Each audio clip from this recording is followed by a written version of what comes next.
Hi there, Kyle Hazer from Johnson Motors in New Richmond, Wisconsin. Just sending a video of the Buick Lucerne here we have. 2010, only 94,000 miles on it.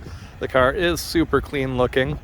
I know you were curious about if it showed any signs of damage from the accidents that were listed on the auto check. Walking around it, I don't see anything. Looks like they did a really good job repairing it. They even put that clear film on the front, so the rock protection film up here.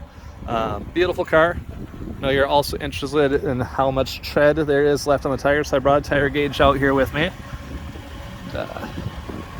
It's my front one here. Looks like we're measuring right about 7 millimeters, right between 7 and 8.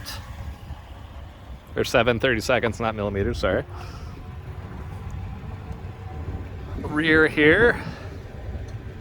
Looks like we're just still in the green, just shy of 7 it looks like.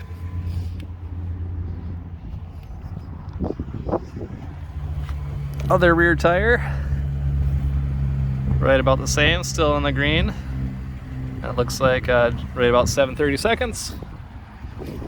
And the other front tire. That one's also looking like we're 7, just shy of 8, so good tires all the way around in the greens. Like I said, beautiful car. Don't really see any signs of the damage that was done once upon a time. Just give you a quick peek on the inside too. Super comfortable seats, very clean. Yeah, can't wait to show you more. Let us know if you have any other questions. Thanks for watching.